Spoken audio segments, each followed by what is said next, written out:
আসসালামু আলাইকুম ওয়া রাহমাতুল্লাহি তাআলা ওয়া বারাকাতুহু বিসমিল্লাহ ওয়াল হামদুলিল্লাহ ওয়াসসালাতু ওয়াসসালামু আলা রাসূলিল্লাহ বা'দ ফাউযু বিল্লাহি মিনাশ শাইতানির রাজীম বিসমিল্লাহির রাহমানির রাহিম ওয়া মিম্মা রাযাকনাহুম ইউনফিকুন সাদাকাল্লাহুল আযীম।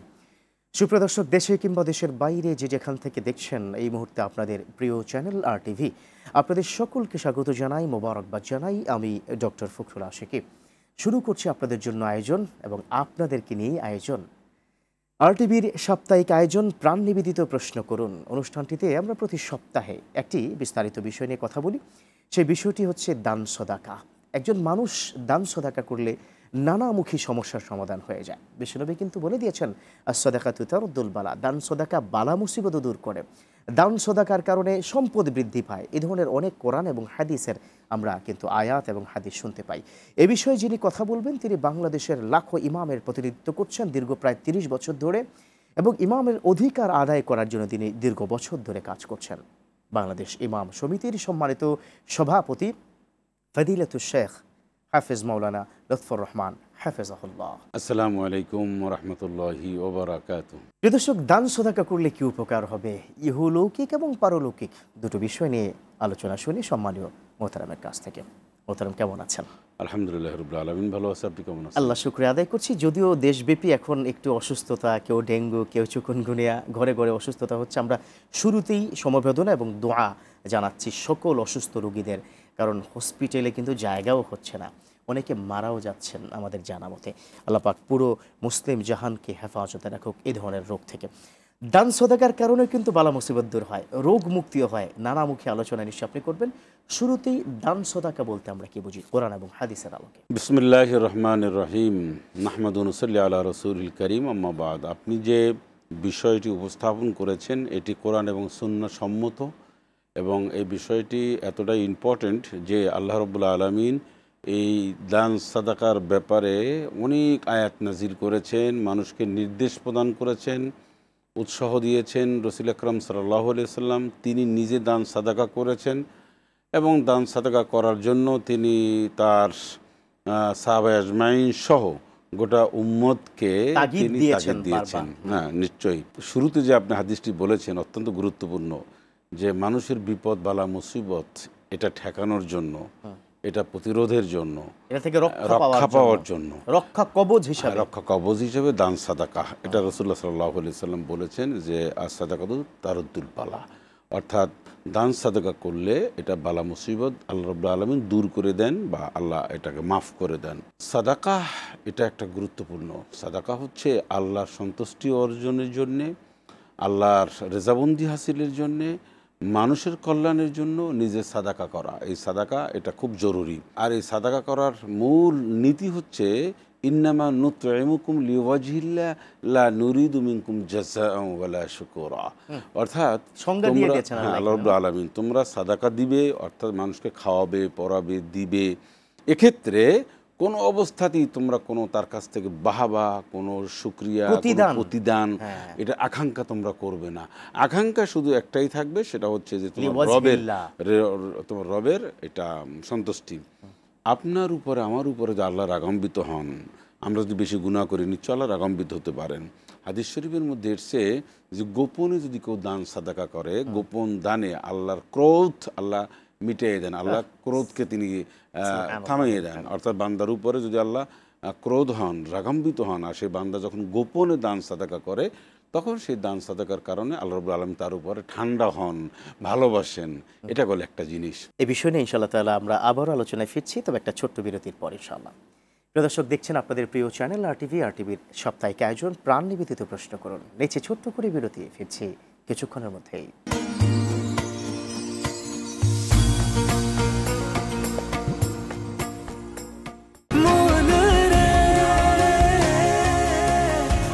এভাবে ভরপুর বেঁচে থাকাটাই জীবন, আর জীবনের স্বাদের অনিবার্য সঙ্গী প্রাণ।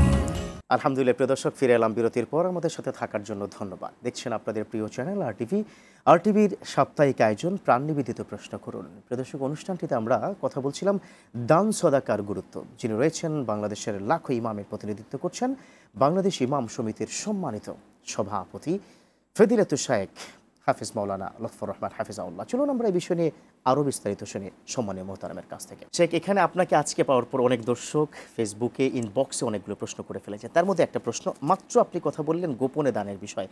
তিনি বলছেন যে আমরা সমাজে দেখি বিভিন্ন মসজিদে কিংবা বিভিন্ন মাদ্রাসায় দান করার পরে নিজের নাম সেখানে ফটকে বা ফলকে বা সবার সামনে যদি সেটা প্রকাশ না করা হয় তাহলে রাগ করেন, তাহলে এই দানটা আল্লাহ কবুল করবেন কিনা বা এই দানের কি হবে? দানের মধ্যে যদি রিয়া থাকে, লোক দেখানো থাকে যে আমি দান সাদাকা করলাম বা মসজিদে নাম বলে নাই, এই জন্য অনেক ইমাম খতিবদের চাকরিও চলে গেছে।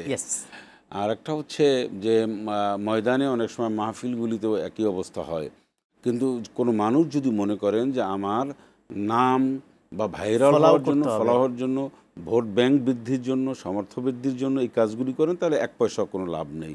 কিন্তু কেউ যদি কিছু কিছু ক্ষেত্র রয়েছে, কেউ যদি মনে করেন যে আমার এই দানের কারণে আরেকজনে উৎসাহিত হয়ে আরো বেশি দেবেন, তাহলে সেটা জায়েজ রয়েছে।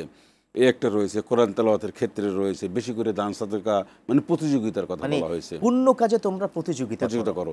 আল্লাহ পাক কোরআনুল কারীমের মধ্যে বলছেন জাল্লাযীনা ইউনফিকুনা আমওয়ালাহুম বিল-লাইলি ওয়ান-নাহারি সিররান ওয়া আলানিয়া ফালাহুম আজরুহুম ইনদা রাব্বিহিম ওয়ালা খাউফুন আলাইহিম ওয়ালা হুম ইয়াহজানুন। রাতে হোক, দিনই হোক, গোপনে হোক, প্রকাশ্য হোক, তুমি যে দান সাদকা করবে, এতে আল্লাহ রাব্বুল আলামিন বলছেন তোমার সহিহ শুদ্ধ নিয়তে এইগুলি করলে তোমার ভয় নেই, চিন্তা নেই, এর প্রতিদান তুমি পাবে। কোরআনুল কারীমের মধ্যে আল্লাহ পাক বলছেন যে এখন দান সাদকা কোথায় কোথায় করবেন। আপনি প্রশ্ন করতে পারেন যে আমি দান সাদকা তো ঢালাওভাবে করা যায় না, এটা ক্ষেত্র রয়েছে, খাত রয়েছে, কোথায় কোথায় দান সাদকা করবে। এক এক ধরনের দান এক এক খাতে ব্যয় করা যায়। এই যে সেক্ষেত্রে কোরআনুল কারীমের আল্লাহ বলছেন যে তাওয়ানু আল বিররি ওয়াত তাকওয়া ওয়ালা তাওয়ানু আল ইসমি ওয়াল উদওয়ান। যত কল্যাণময় কাজ, দেশ জাতি ইসলাম গঠনে, প্রচার প্রসারে, এই সমস্ত কাজে তুমি সব ধরনের প্রতিযোগিতা করো, সহযোগিতা করো, টাকা পয়সা, সময়, বিদ্যা, বুদ্ধি, শ্রম, মেধা সব দিয়ে। আর অনিসলামিক কার্যক্রম বা দেশদ্রোহী কাজে তোমার মেধা, বুদ্ধি, বিদ্যা, পাওয়ার যা আছে সব কিছু তুমি গটিয়ে রাখো। আচ্ছা, এগুলো একটা কথা। এখন আর কোথায় দান সাদাকা আমরা করতে পারি? দেখুন, দান সাদাকার নামে আমরা অনেক সময় অনেক জায়গায় দান করি। যেমন আমি আপনাকে পরিষ্কার করে বলতে পারি, যেটা আমরা দেখি, অনেক মৃত্যু ব্যক্তির কবর হোক, এইখানে আমরা যে দানগুলি করি, টাকা দিই, পয়সা দিই, এটার কোনো জায়েজ নেই, এটা ইসলামে নিষিদ্ধ রয়েছে, না কোনো ভিত্তি নাই। মৃত্যু ব্যক্তির তো টাকা পয়সার দরকার নাই। আমরা কি করি জানেন? আপনাকে কি বা করতে পারবে? কিচ্ছু করতে পারবে না। পৃথিবীর কোনো মৃত্যু ব্যক্তি কিছু করা সম্ভব নয়, সে যেই হোক না কেন।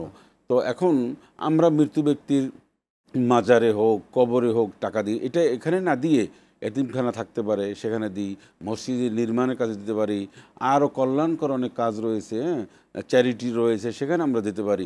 কিন্তু এগুলি দেওয়া কোনোভাবে জায়েজ নাই।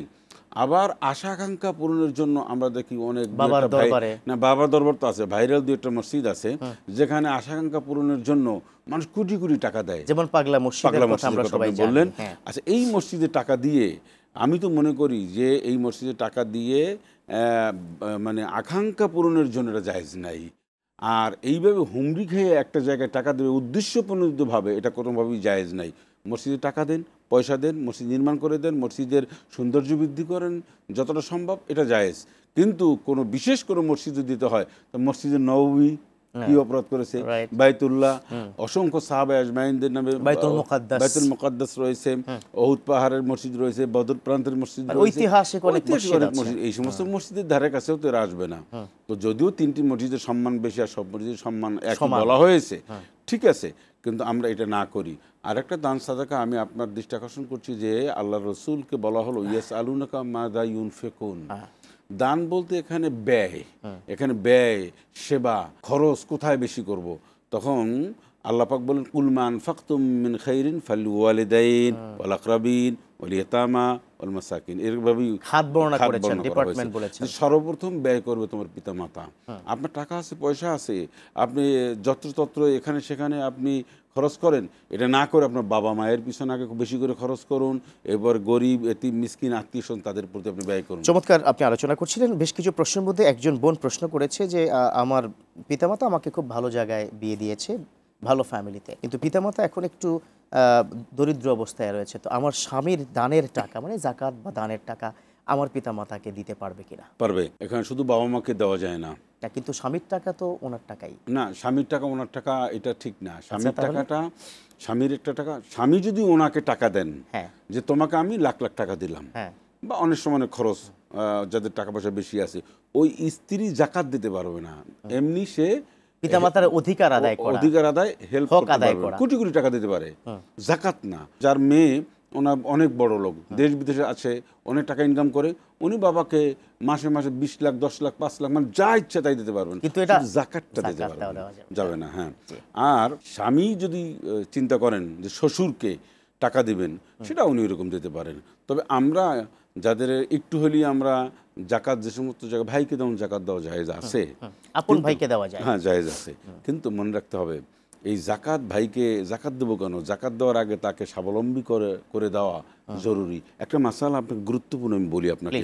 কোনো মানুষ ভাই বোনকে মানে সলভেন্সি করার জন্য, অর্থাৎ এক কথায় একটু স্বাবলম্বী করার জন্য সে যদি ভাইদেরকে টাকা দেয়, আর এদিকে টাকা খরচ করার কারণে নিজের জাকাত হয় নাই, জাকাত আর হয় না, টাকা বেশি ব্যয় করে ফেলছে, তার কোনো গুনাহ হবে না, বরং এইটাই জরুরি ছিল।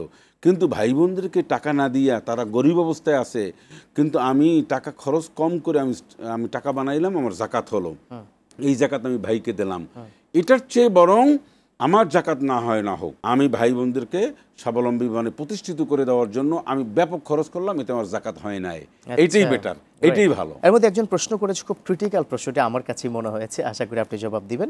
সেটা হচ্ছে যে আমার এলাকায় কোনো ডায়াগনস্টিক সেন্টার নেই, সেই ডায়াগনস্টিক সেন্টার করার জন্য আমি আমার জাকাতের টাকায় যদি যাদেরকে না করে যদি জাকাতের টাকা দিয়ে আমি ডায়াগনস্টিক সেন্টার করে গরিব দুঃখীদেরকে সেখানে ফ্রি চিকিৎসা করি, তাহলে জায়েজ হবে কিনা? না, এই জাকাতের সূরা তাওবার 60 নম্বর আয়াত রয়েছে, 8টা খাত, এই 8টা খাতের মধ্যে এই খাতটি পড়ে না। ফি সাবিলিল্লাহ দিতে পারবে, তারপর ইন্নামা সাদাকাতুল ফুকারা, গরিব মিসকিন, তারপরে পথিকদেরকে দিতে পারবে, তারপরে মুসলিমদেরকে চিত্তাকর্ষণের জন্য তাদেরকে ইসলামের আকৃষ্ট করার জন্য দিতে পারবে, এরকম খাত এই খাতের মধ্যে নাই, তো জাকাত ওখানে দিতে পারবে না। আপনার অন্যান্য যে খাত আছে, অন্যান্য যে সেবামূলক যে আছে, এখান থেকে আপনি করুন। কিন্তু ডায়াগনস্টিক সেন্টারে ওনার কথা হচ্ছে আমি এটা বিজনেস করব না, এটা তাই বোঝাচ্ছে, এটা না করে আমি গরিব মানুষদেরকে সেবা করবো, তাইলে হচ্ছে না? না, এখানে অনেক, আপনি শুধুমাত্র আপনি একটা পারবেন ডায়াগনস্টিক সেন্টার করার পরে আপনি একটা জাকাতের ফান্ড সেখানে দিতে পারেন, যেখানে গরিব এতিম মিসকিন অসহায় আসলে না, ওই ফান্ড তাদেরকে দিবেন, আপনি কাটাকাটি করতে পারবেন না। অর্থাৎ আপনি ধরুন একজন গরিব অসহায় মানুষ চিকিৎসা করাতে পারে না, তো তাকে কি করতে হবে? মালিক বানাতে হবে। আমি আপনাকে 50,000 টাকা দিলাম, এই টাকা দিয়ে আপনি চিকিৎসা করেন, অথবা আপনার চিকিৎসার জন্য এখানে 50 খরচ হয়েছে, এই টাকাটা আপনাকে মালিক বানিয়ে তারপর আপনি হসপিটালে দিয়ে দিবেন। মানে কথা খুব স্পষ্ট, একটা হচ্ছে আপনি টাকা তাকে জাকাত বাবদ 50 দিলেন, তার খরচ হচ্ছে ধরেন 40,000, 10,000 টাকা সে পেয়ে যাবে, সে কি পেয়ে যাবে 40,000 টাকা, তাও তার অনুমতি নিয়ে আমি কি লিখবো, আমি কি আপনার এই টাকাটা কি খরচ করাবো, তখন তিনি করাবেন। মানে জাকাত যাকে দিতে হবে তাকে মালিক বানাতে হবে জাকাতের।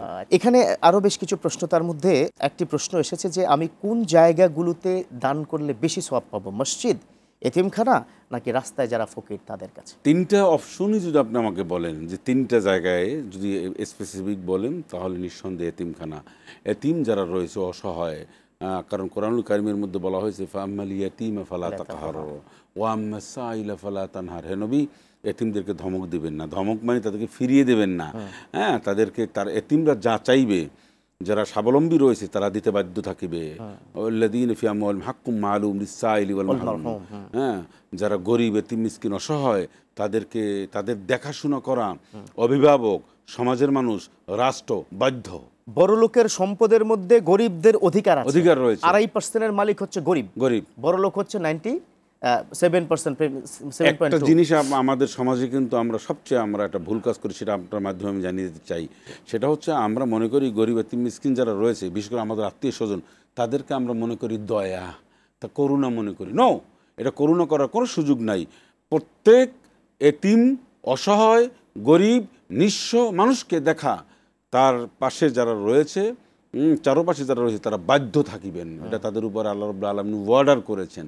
আমরা এটা মনে করি যে আমার একজন আত্মীয় স্বজন অসহায় গরিব এটা আমি যা পারি তাই দেবো, নো, এটা সম্ভব না। এটা আপনার উপরে কিন্তু শতভাগ অধিকার রয়েছে, অধিকার রয়েছে। এখানে বিশ্বনবীর ওই হাদিসটি একটু বাংলায় স্মরণ করে দিতে চাই, বা আপনি যে স্মরণ করাবেন, যে আম্মা জান আয়েশা বলেছেন যে আমার স্বামী অর্থাৎ নবী মুহাম্মদ রাসূলুল্লাহ সাল্লাল্লাহু আলাইহি ওয়াসাল্লাম প্রতিবেশীর অধিকারটা এমনভাবে দিতেন, মনে হচ্ছিল যে সম্পদের অধিকারী উনি, মানে প্রতিবেশীদেরকে এতটাই ভালোবাসতেন, এতটাই গুরুত্ব দিতেন, তাদেরকে তাদের অধিকারের ব্যাপারে নবীজি এতটাই সতর্ক ছিলেন, এতটাই সতর্কতা কন্টিনিউ থাকতেন যে উনি এত প্রেশানি থাকতেন। শুধু সতর্ক না, সতর্কতার সাথে উনি খুব প্রেশানি থাকতেন।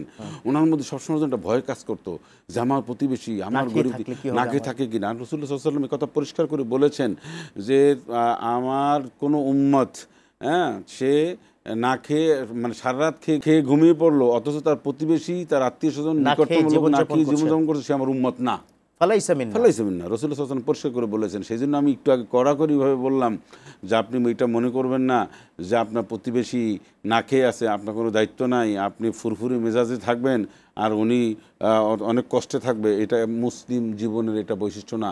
বরং বলা হয়েছে ওই উসিরুন আলা আনফুসিহিম ওয়ালাউ কানা বিহিম খাসাসা ওয়া মান ইউকা শুহা নাফসিহি ফাউলাইকা হুমুল মুফলিহুন। নিজের প্রয়োজন থাকা সত্ত্বেও অন্যের প্রয়োজনে যিনি এগিয়ে যাবেন, ঝাঁপিয়ে পড়বেন, এটাই হচ্ছে সফলতা, এটাই হচ্ছে মুসলিম জীবনের অন্যতম একটি বৈশিষ্ট্য। যে আমাদের সময় এসেছে ছোট্ট আরেকটা বিরতি, তারপর ইনশাল্লাহ আমরা আলোচনা ফিরছি। প্রিয় দর্শক, দেখছেন আপনাদের প্রিয় চ্যানেল আরটিভির সাপ্তাহিক আয়োজন প্রাণ নিবেদিত প্রশ্ন করুন। অনুষ্ঠানটিতে আলোচনা করছিলাম দান সদাকা নিয়ে। নিচে আবারও বিরতি, কোথাও যাবেন না, ফিরছি কিছুক্ষণের মধ্যেই।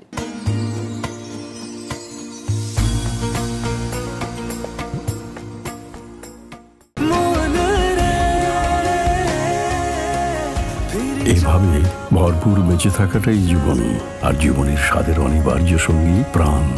আলহামদুলিল্লাহ, প্রিয় দর্শক, ফিরে এলাম বিরতির পর। আমাদের সাথে থাকার জন্য ধন্যবাদ। দেখছেন আপনাদের প্রিয় চ্যানেল আরটিভির সাপ্তাহিক আয়োজন প্রাণ নিবেদিত প্রশ্ন করুন। অনুষ্ঠানটিতে দান সদাকা নিয়ে কথা বলছিলাম। আলোচনায় যিনি রয়েছেন বাংলাদেশের একজন প্রখ্যাত টপ স্কলার ফজিলাতুল শেখ হাফেজ মাওলানা লুৎফর রহমান হাফেজাহুল্লাহ। চলুন এ বিষয়ে আমরা আরেকটি খুঁটিনাটি মাসআলা জেনে নিই। যে এর মধ্যে একটি প্রশ্ন এসে গেছে, তিনি বলছেন যে আমি গ্রামেও থাকি, শহরেও থাকি, তবে এখন শহরে কাটাচ্ছি, আর গ্রামে আমার জন্ম। কোন জায়গায় আমি দান করলে বেশি সওয়াব হবে? আমার কোনটা বেশি অধিকার, গ্রাম নাকি শহর? দান সাদাকার ক্ষেত্রে দেখতে হবে সর্বপ্রথম নিজের ফার্স্ট ব্লাড, মানে খুব কাছের আত্মীয় স্বজন, রক্তের আত্মীয়। এরপর হচ্ছে সেকেন্ড স্টেপ। এর মানে হচ্ছে আপনি দেখবেন আপনার ভাই বোন, তাদের ছেলে মেয়ে, ফুফু, খালা, আমরা কিন্তু এই পর্যন্ত যাই না। আরে রাসূলুল্লাহ সাল্লাল্লাহু আলাইহি ওয়াসাল্লাম তার স্ত্রী উম্মুল মুমিনিন হযরত খাদিজা কুবরা রাদিয়াল্লাহু তাআলা আনহা দুনিয়া থেকে চলে যাওয়ার পরে নবীজি নিজে চাদর, তারপর নিজে কখনো গোশত, কোরবানি, কোথাও তো কোনো হাদিয়া আসলে তিনি খাদিজা রাদিয়াল্লাহু তাআলা আনহার বান্ধবীদেরকে খুঁজে খুঁজে দিয়ে আসতেন। আর এখন আমরা খালাদের খোঁজ খবর রাখি না, ফুফুদের খোঁজ খবর রাখি না। খালারা কিন্তু আপনাকে আমাকে কোলে পিঠে করে মানুষ করেছে। খোঁজ খবর রাখে মানুষ শ্বশুরবাড়ি গ্রুপের। শ্বশুরবাড়ির যে পার্ট আছে না, তারা মামা শ্বশুর, খালা শ্বশুর, ফুফু শ্বশুর, যারা প্রশংসা পায় এই বউয়ের তাড়নায়, তার ইসে এই আশপাশে খোঁজে। কিন্তু নিজের ক্লাসমেট, রুমমেট, খেলার সাথী, তারপরে নিজের যে আত্মীয় স্বজন রয়েছে, প্রতিবেশী রয়েছে, এদের কোনো খোঁজখবর রাখে না। এখন ফুফু, ফুফা, খালা এরা অনেক দূরের আত্মীয় হয়েছে। আমার সবচেয়ে অধিকতর হকদারকে গ্রামের বাড়ির মানুষগুলো নাকি শহরে দীর্ঘ? এইখানে দেখতে হবে যে নিশ্চয়ই গ্রামের যারা রয়েছে তাদের মধ্যে আগে দেখতে হবে যে আমার প্রতিবেশী, আমার বাবার দিকের আত্মীয় স্বজন, মায়ের দিকের আত্মীয় স্বজন, হ্যাঁ শ্বশুরবাড়ির আত্মীয় স্বজনকে দেখবে। আমি বিরোধিতা কিন্তু করছি না, মানে আগে বাবা মা এইগুলি তাকে দেখতে হবে। বাবার আত্মীয় জি, এই অধিকারগুলি সে আগে এগিয়ে যাবে, এরপর আস্তে আস্তে করে স্টেপ বাই স্টেপ উনি এই কাজগুলি করবে। এরপরে প্রশ্ন এসেছে, সদকা কি কোনো ব্যক্তির নামে দেওয়া যাবে কিনা? সাদাকা কারো মানুষের নামে দান করা যেতে পারে। বাবার নামে আমি একটা মসজিদ করে দিলাম, মায়ের নামে করে দিলাম। নামে বলতে গেলে কি এটা নাম বলতে তাদের সবের রেসানি যেটাকে বলে, ইসালে সওয়াব। আপনি মনে রাখবেন আমাদের কোরবানি দিন নামে হয় না, আল্লাহর নামে একজনের পক্ষ থেকে। তো এখন আমি একটা মসজিদ করে দিলাম, একটা এতিমখানা করলাম, নিয়তটা করলাম আল্লাহ তাআলা এখানে যে সওয়াব হবে এটা আবার বাবার তার রুহের মাগফিরাত কামনার জন্য, বা জীবিত মানুষের জন্য করতে পারে, মৃত্যু মানুষের জন্যও করতে পারে। মূলত বিষয়টা হচ্ছে আল্লাহর উপরে, আল্লাহর নামে করবে, কিন্তু একজনের পক্ষ থেকে, মসজিদ, মাদ্রাসা, লাইব্রেরি, পুষ্করণী, পুকুর কাটতে পারে, টিউবওয়েল বসাই দিতে পারে, জনকল্যাণমূলক অনেক কাজ করতে পারে, সে কাজগুলি করতে পারে।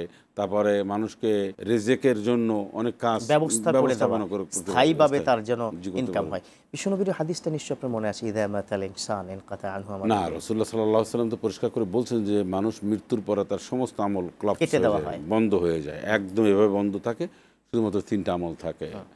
ইযা মাতাল ইনসান ইনকাতা আমালান সালিহা, 3টা আমল থাকে। একটা হচ্ছে ওয়ালাদুন সালেহ ইয়াদউ লাহু, অর্থাৎ একজন সন্তান যখন আল্লাহর কাছে দোয়া করে, সেই সন্তানটা ওয়ালাদুন সালেহ বলা হয়েছে, যে সন্তান সুদ খায় না, ঘুষ খায় না, তারপরে মানুষকে কষ্ট দেয় না, মানে একটা দ্বীনি সন্তান, ইসলাম মানতে অভ্যস্ত, এমন একটি সন্তান যখন আল্লাহর কাছে হাত তোলে, সে হাত আল্লাহ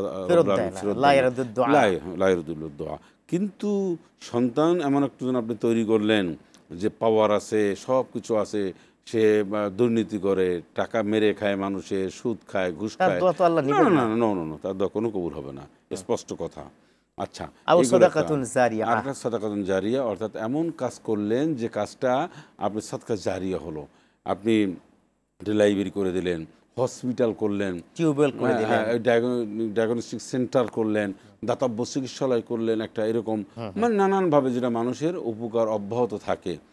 এখন এই একটা, আর একটা হচ্ছে যে আওয়ালমুন ইনতাফাউ, এমন বিদ্যা বুদ্ধি লেখনির মাধ্যমে, বলার মাধ্যমে, পুস্তকের মাধ্যমে, এরকম মাধ্যমে, যেমন আপনি সারা বিশ্বে যত কোরআনের প্রতিযোগিতায় কিন্তু আপনি বিগত 20 বছর ধরে আপনি পাঠাচ্ছেন, সে কোরআন শেখাচ্ছে, তারপরে কোরআন শেখাচ্ছে, এটা সব তো আপনার আমলনামে আসবে। এখন বিষয়টা হচ্ছে যে এটা আল্লাহর জন্য কবুল করেন। এখন এমন সব জ্ঞানী কথা বলা, এমন সব জ্ঞানী প্ল্যান প্রোগ্রাম রেখে যাওয়া, এমন ইসলামের ডিজাইন তিনি করে যাবেন যে ওনার মেধা দিয়ে, বুদ্ধি দিয়ে এমন সব কর্মসূচি রেখে যাবেন, করবেন, দিবেন। এই যে লিখনির মাধ্যমে, বইয়ের মাধ্যমে, ফিচারের মাধ্যমে, তারপরে অনেক কলাম লেখার মাধ্যমে নানানভাবে ওই কাজগুলি করবেন, যে এলেম বিলাবেন, যে এলেম কিন্তু একটা আমানত। এই আমানাতে যদি আপনি সত্যিকার অর্থে যদি রক্ষা না করেন, কিয়ামতের দিন আপনাকে আল্লাহর কাছে জবাব দিতে হবে। কারণ আল্লাহ পাক বলছেন ওয়াল্লাযীনা উতুল ইলমা দারাজাত, যে আমি যাকে জ্ঞান দিয়েছি, ওমাই উতুল হিকমাতা ফাকাদ উতিয়া খায়রান কাসীরা, এই আয়াতগুলিতে পরিষ্কার করে আল্লাহ পাক বলছেন যে জ্ঞান দেওয়া আল্লাহর একটা রহমত, আল্লাহর একটা বরকত। এইটা পাশ কাটিয়ে অন্যদিকে এই জ্ঞান অন্যভাবে ইসলাম দেশ জাতির বিরোধী কোনো কার্যক্রম ব্যবহার করা যায় না। এভাবে ভরপুর বেঁচে থাকাটাই জীবন, আর জীবনের স্বাদের অনিবার্য সঙ্গী প্রাণ। দানের টাকা আমি একটা নিয়ত করেছি যে আমি 1000 টাকা দেব, সেটা টাকা না দিয়ে কি সেই টাকা দিয়ে আমি গরিবদের খাওয়াতে পারবো কিনা, কোনটা মানে করা আমার জন্য উত্তম? একটা নিয়ত যদি আপনি করেন যে আমি এই টাকাটা দিব একটা পারপাসে, সেটা আপনার জন্য, এটা ছিল অ্যাডিশনাল, কিন্তু আপনি যখন এটা কনফার্ম করলেন, নিয়ত করলেন, ওয়াজিব হয়ে যায়। এটা ওই খাতে ওই স্ট্রাকচারেই ব্যবহার করাটাই এটা শ্রেষ্ঠ হবে। তাহলে আপনি কি টাকা যেটা বলেছেন সেটাই কি দিবেন? হ্যাঁ, এটাই দিবেন, এটাই দিবেন। গরিবকে খাওয়ানো এটা দরকার না, দরকার নাই তো। আপনি বলেছেন যে আমি এতিমখানায় এই টাকাটা দিয়ে আসবো, বা আমি এই অমুক একজন আত্মীয় আমার গরিব রয়েছে তাকে আমি দিব। এখন আপনি এটা না করে আপনি করলেন কি, না তার সাথে দরকার নাই, আমি এটা এতিম খাওয়াই দিই, একই কথা তো না, এরকম না। আপনার মনের একটা যে নিয়ত করেছেন, এটা একটা মূল্য রয়েছে, এটা আপনাকে এই মূল্যায়নটা করতে হবে, এটাই করতে হবে। সাহাবারা কিভাবে দান করতেন? এমনভাবে দান করতেন, রাসূলুল্লাহ সাল্লাল্লাহু আলাইহি ওয়াসাল্লাম বলছেন ডান হাতে দাও, বাম হাত যেন টের না পায়। এক, দান করতেন ওনাদের যা ছিল তাই। আমরা কি দান করি জানেন? দান করি, আমাদের টাকা আছে হিউজ পরিমাণ, এখন আমরা দিই 10 টাকা 20 টাকা 100-200 টাকা দিলেই মনের মধ্যে একটা উৎফুল্লতা এসে যায়, আমি দান সদকা করছি, আমি লক্ষ লক্ষ টাকার মালিক, আমি হিউজ টাকা ইনকাম করি, আমি দিই 10 টাকা 20 টাকা 500 টাকা 200 টাকা, এটা কোনো দানের মধ্যে পড়ে না। তো দানটা কি? আপনি বলতে পারেন দানটা কি? দান এমনভাবে করতে হবে যে মূল পুঁজির উপরে যেন গিয়ে আঘাত পড়ে, আঘাত মানে সেখানে গিয়ে যেন টের পায় আমি দান সদকা করছি। দান হচ্ছে এমনভাবে যে আপনার মূল পুঁজিতে যেন টের পায়, অর্থাৎ এমন পরিমাণ গায়ে লাগে। এর অর্থ হচ্ছে ব্যাপক দিতে হবে। সাহাবায়ে আজমাইনদের একটা দৃষ্টান্ত আমি বলি। আচ্ছা, হুজুর আকরাম সাল্লাল্লাহু আলাইহি ওয়াসাল্লাম সবার কাছে দান সাদাকার ব্যাপারে একটা ওয়াজ করলেন, নাসিহা করলেন একটা যুদ্ধের ময়দানের জন্য। সবাই যা যা ছিল, কেউ অর্ধেক দিয়েছে, 1/3 দিয়েছেন, 2/3 দিয়েছেন, নানান তৌফিক অনুযায়ী দিয়েছেন। হয়তো আবু বকর সিদ্দিক রাদিয়াল্লাহু তাআলা আনহু সবার শেষে একটা প্লেটে করে একটু গম, একটু পয়সা, একটু সেকটু খেজুর যা আসুনি নিয়ে আসছেন। রাসূলুল্লাহ সাল্লাল্লাহু আলাইহি সাল্লাম বলছেন, আজকে যে যত দান করছো সবার চেয়ে আল্লাহর কাছে আবু বকরের দান মানে কবুল এবং শ্রেষ্ঠ। অনেক সাহাবীরা বলেন, ইয়া রাসূলুল্লাহ, আমরা এত টাকা পয়সা দিলাম, কেউ স্বর্ণ দিয়েছি, এত টাকা দিলাম, এত পয়সা দিলাম, আর আবু বকর একটু প্লেটে করে একটা কিছু নিয়ে আসলো, সেটা কিভাবে কবুল হলো? আমি একটু সংক্ষেপেই বলছি, রিডিউস করে আমি বলছি। রাসূল আকরাম সাল্লাল্লাহু আলাইহি ওয়াসাল্লাম সাহাবীদেরকে জিজ্ঞেস করলেন, তুমি কত দিয়েছো? এত দিয়েছি। বাড়ি আছে কত? এত আছে। তুমি কত দিয়েছো? আমার এখানে এতটা দিয়েছি। বাড়ি এর চেয়ে বেশি আছে না কম আছে? এর চেয়ে একটু বেশি আছে। সবার শেষে আবু বকর সিদ্দিক রাদিয়াল্লাহু তাআলা আনহুকে বললেন, আবু বকর, তুমি কত নিয়ে আসছো আমার কাছে আর কত রেখে আসছো? উনি কেঁদে বললেন, ইয়া রাসূলুল্লাহ, সবাই যে যা পারছে সবাই কিছু রেখে আসছে বাড়িতে আর কিছু নিয়ে আসছে। আমি বাড়িতে আমার আল্লাহ এবং আল্লাহ রসুলকে রেখে আসছি। তোমার বাড়িতে কি রেখে আসছো? আমি আমার যা ছিল আমি সব কিছু কাচিয়ে কুচিয়ে আমি যা ছিল সবের মধ্যে নিয়ে আসছি। সমস্ত সাহাবীরা আশ্চর্য হয়ে গেলেন। তখন রাসূলুল্লাহ সাল্লাল্লাহু আলাইহি ওয়াসাল্লাম বলেন, দেখো তোমাদের চেয়ে যে উত্তম কেন হবে না? তো সবার চেয়ে আবু বকর সিদ্দিক রাদিয়াল্লাহু আনহু দানের দিক থেকে এত বেশি ছিলেন, ওসমান রাদিয়াল্লাহু আনহু দানের থেকে বেশি ছিলেন। আর আমরা একটু দান সদকা করি, আমরা অনেক আনন্দ, আমাদের মধ্যে একটা অন্যরকম ভাব যে আমি তো দান সদকা করি। আবার দানবীর বলে, বিশিষ্ট দানবীর বলতে হয়, আবার না বললে আবার রাগ করেন। হ্যাঁ, কারণ আপনার এই সমস্ত দান আকাশে যাবে না, রাইট? এটা মুআল্লাকাতুল মালাইকা, এটা আসমানে ঝুলতে থাকবে। অনেক ধন্যবাদ জানাচ্ছি, আপনি দান সদকার এত খুঁটিনাটি আলোচনা করেছেন। আশা করি আপনার এই প্রশ্নের জবাবগুলো আমাদের দর্শকের জন্য ব্যাপক উপকারে আসবে এবং খুবই উৎসাহ পাবে দান সদকা করার জন্য। বারাকাল্লাহু ফি হায়াতিকা ওয়া ইলমিক। ধন্যবাদ আপনাকে, ধন্যবাদ আরটিভিকে। প্রিয় দর্শক, এতক্ষণ পর্যন্ত আপনারা দান সদকা নিয়ে কোরআন এবং হাদিসের আলোকে যে কথাগুলো শুনলেন, আশা করি আপনাদের ব্যাপক উপকারে আসবে। তবে আজকের যে মাসআলাগুলো দিয়েছেন আমাদের ফজিলাতুল শেখ, আজকে যেই পরামর্শগুলো দিয়েছেন, কিভাবে দান করবেন, কিভাবে করা ঠিক হবে না, কখন দান করবেন, কোন প্রতিষ্ঠানকে দান করবেন, কোন মুহূর্তে কি দান করবেন, দানের উসিলা দিয়ে আল্লাহর কাছে চাইতে পারবেন কিনা, এই নানামুখী যে আলোচনাগুলো, এটা কিন্তু প্র্যাকটিস করবেন। এবং এছাড়াও আরটিভির ভেরিফাইড ফেসবুক পেজ থেকে আমরা কিন্তু ছোট্ট করে কথাগুলো আপনাদের সামনে উপস্থাপন করব। এই ছোট্ট আমলটুকু কিন্তু আপনি চাইলে শেয়ার করতে পারেন। তাহলে আপনার ছোট্ট একটা শেয়ারের একটা আমল দেখা যাবে লক্ষাধিক মানুষ বা কোটি মানুষের কাছে পৌঁছে যাবে। তারা যদি আমল করেন, তার সব কিন্তু একটা ছোট্ট শেয়ারের কারণে আপনি পেয়ে যাচ্ছেন। প্রিয় দর্শক, ইনশাআল্লাহ তাআলা আরটিভির এই সুন্দর আয়োজন প্রাণ নিবেদিত প্রশ্ন করুন নিয়ে আমরা আবারও ফিরে আসব। সে পর্যন্ত আল্লাহ আপনাদের সকলকে ভালো রাখুক। আল্লাহ হাফেজ।